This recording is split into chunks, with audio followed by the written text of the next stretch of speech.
अस्सलाम वालेकुम नाज़रीन, मैं हूं हसन हाशमी और डीएनएन न्यूज़ में खुश आमदीद। मौसम इस वक्त बेइंतहा खूबसूरत हो रहा है और इस बेइंतहा खूबसूरत मौसम में बहुत ही अहम कुछ डेवलपमेंट्स हैं जो मैं आपके साथ अभी थोड़ी देर में शेयर करने वाला हूं। ख़ास तौर पर आसिम मुनीर साहब फील्ड मार्शल बन गए और फील्ड मार्शल बनने के बाद पहली सजाए मौत, इस सिलसिले में जो डेवलपमेंट आ रही है उसने पाकिस्तान तहरीके इंतशार की सफ़ों में थरथली मचा दी है। बेचैनी है, परेशानी है, पेंटें उनकी गीली हो गई हैं जो पिछले कई दिनों से एक वो कहते हैं बयानिया बना रहे थे इमरान खान की रिहाई का, और इमरान खान की रिहाई के साथ डील का और ढील का। और इसी सारी सूरत हाल में पाकिस्तान की इस जंग के दौरान इनका जो भी मसला और मामला चलता रहा, लेकिन अभी जो खबर आ रही है उसने तहरीके इंतशार को कमर तोड़ झटका दिया है, उनकी बुनियादों को हिला कर रख दिया। साथ ही साथ इमरान खान को लेकर पॉलीग्राफिक टेस्ट, ये एक बहुत बड़ा इशू बना हुआ है भाई। पॉलीग्राफिक टेस्ट, इमरान खान भाग रहे हैं, पॉलीग्राफिक टेस्ट पीछे पीछे है, इमरान खान आगे आगे है। और इसी सारी सूरत हाल पे असद कैसर ने और पाकिस्तान तहरीक इंतशार की लीडरशिप ने इस सारी मरहले और मामले पर जो गुफ्तगू की है वो इससे ज़्यादा दिलचस्प है, वो भी मैं आपके साथ शेयर करता हूँ।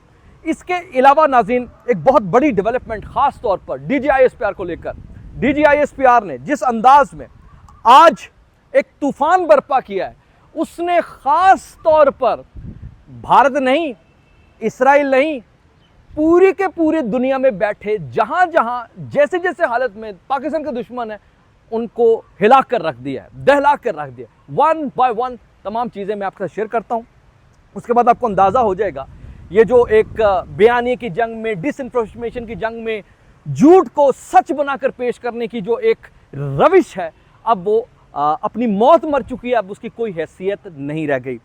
बात यहाँ पर यह है नाज़रीन, इमरान खान जेल में बैठा है और जेल में बैठा वो फितना जो पाकिस्तान को लेकर पिछले दिनों ख़ासतौर पर जंग के दौरान जो एक उसकी फ़ौज ज़फ़र मौज ने, या हम कह सकते हैं कि शयातीन के जत्थे ने जिस तरह पाकिस्तान के ख़िलाफ़ एक बयानिया बनाया और इमरान खान को हीरो बनाने की नाकाम जो कोशिश करते हुए पाकिस्तान के इदारों पर दशनाम तराजी की, आज हालत यहाँ पर यह है कि उस सारी सूरत हाल में उनको एक ज़ोरदार झटका ये लगा है कि जनाब रिहाई तो दूर की बात, इस वक्त इमरान खान का करीबी तरीन साबिक जर्नैल जो कोर्ट मार्शल का सामना कर रहा है उसकी सजाए मौत की खबरें आना शुरू हो गई हैं। यानी वो जर्नैल जिसके लिए इमरान खान और इमरान खान के लिए वो जर्नैल एक सिक्के के दो रुख थे, तो इस सारी सूरत हाल में उसकी सजाए मौत का मतलब सीधा सीधा इमरान खान की सजाए मौत है। मैं बात कर रहा हूँ फैज़ हमीद की।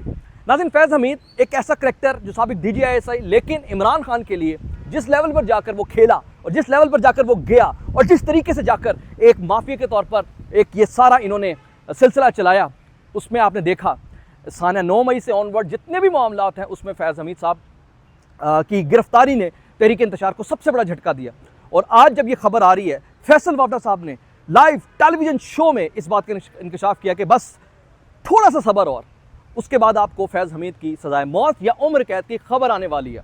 अच्छा, अगर फैज़ हमीद की सजाए मौत होती है या उम्र कैद होती है तो फैज़ हमीद एक शख्सियत का नाम नहीं है, इस बात को जहन में रखें। वो एक स्ट्रक्चर है और उसके साथ जुड़े वो सारे ताकतवर तरीन माफिया किरदार जिसने मौजूदा फील्ड मार्शल को रास्ते से हटाने के लिए, मौजूदा निज़ाम को तलपट करने के लिए और पाकिस्तान का सौदा करने के लिए जो कुछ कर गया या जो कुछ उन्होंने किया, वो सारे के सारे खतरे में आ गए। और ख़ास तौर पर फैज़ हमीद की सजाए मौत की खबर का मतलब ये है कि इमरान खान भी बचेगा नहीं। कैसे मुमकिन है कि इमरान खान साइड पर होकर फैज़ हमीद को डिसऑन करने से बच जाए? तो ये सारी चीज़ें जो हैं, अभी फैसल वावडा साहब की इस खबर ने यकीनन बहुत बड़ा झटका दिया पाकिस्तान तहरीक इंतशार को। और वो जो सारा बयानिया चल रहा था कि जनाब झूठ को मुसलसल रिपीटेडली हैमरिंग करते हुए अवाम को धोखा देने की कोशिश की जा रही थी कि जनाब बस जी खान बाहर आएगा, और बड़े बड़े तज्जियाकार इस पर बातें कर रहे थे। यहाँ तक कि नजम सेठी साहब, उनकी चिड़िया जितनी मिसयूज़ हुई, और उम्र के इस हिस्से में उन्हें अपनी चिड़िया की हिफाजत करनी चाहिए। उम्र के इस हिस्से में उनकी चिड़िया का जो जिस तरीके से गलत इस्तेमाल कोई कर रहा है, बेहतर है कि वो अपनी चिड़िया की हिफाजत करे। ऐसा ना हो कि वो अपनी चिड़िया से हाथ धो बैठे, और इस उम्र में अगर उनकी चिड़िया उनके हाथ से निकल गई तो क्या करेंगे यार। बहरहाल कहने का मकसद यहाँ पर यह कि एक तो मरहला ये हो गया। दूसरी बात जो बहुत इंपॉर्टेंट है, पॉलीग्राफिक टेस्ट। नाज़रीन, पॉलीग्राफिक टेस्ट यानी झूठ को पकड़ने वाला आला।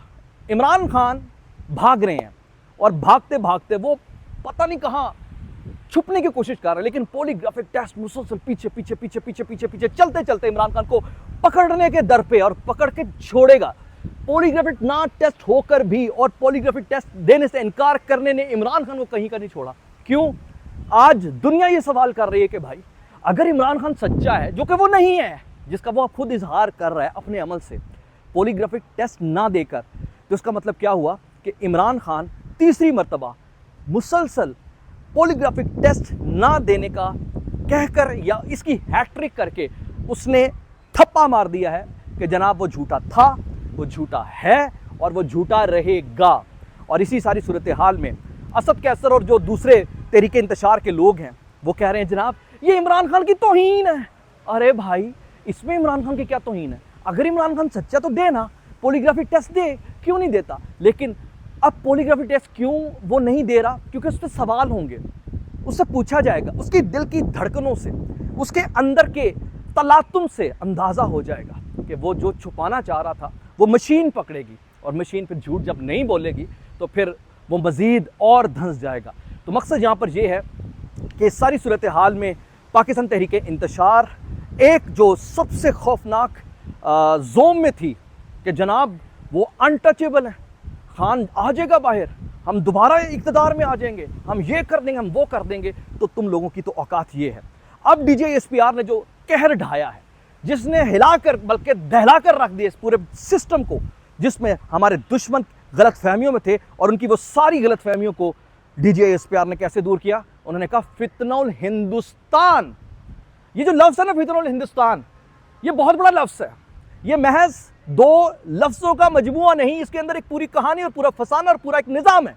और वो कहानी फसाना निज़ाम बेसिकली फितनउल हिंदुस्तान मतलब मूदिये, हुनूदिये और यहूदिये, यानी इनके जितने भी कारिंदे हैं, अब ये ऑपरेशन फैलते हुए उनके इन चमूनों को, इन नमूनों को, इन कीड़ों मकोड़ों को, इन गंदी नाली के जो पैदावार हैं उनको अब पकड़ करेगा। इसकी बुनियादी रीज़न ये है कि अल्हम्दुलिल्लाह पाकिस्तान की अफवाज ने दुनिया भर में अपनी धाक बिठाते हुए ललकार दिया, धुतकार दिया और दुश्मन को उसकी औकात बता दी और याद दिला दी है। आज हकीकी मानों में आप देखें कैसे अल्लाह की ये पकड़ में है सारे चमूने और नमूने कि जनाब उनकी सप्लाई लाइन तहस नहस कर दी, तबाह बर्बाद कर दी पाकिस्तान की अफवाज ने।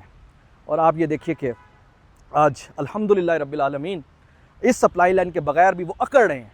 इसका मतलब क्या है? अल्लाह ने उनकी अक्ल मत मार दी, और अब इंशाअल्लाह ये फितनउल हिंद, हिंदुस्तान के चमूने और नमूने और कीड़े मकोड़े, एजेंट और टाउट, लौड़े लपाड़े, ये सारे के सारे अपने बदतरीन अंजाम की तरफ जा रहे हैं। बस थोड़ा सा सब्र। और हसन हाशमी को इजाज़त दीजिए। अल्लाह हाफ़िज़।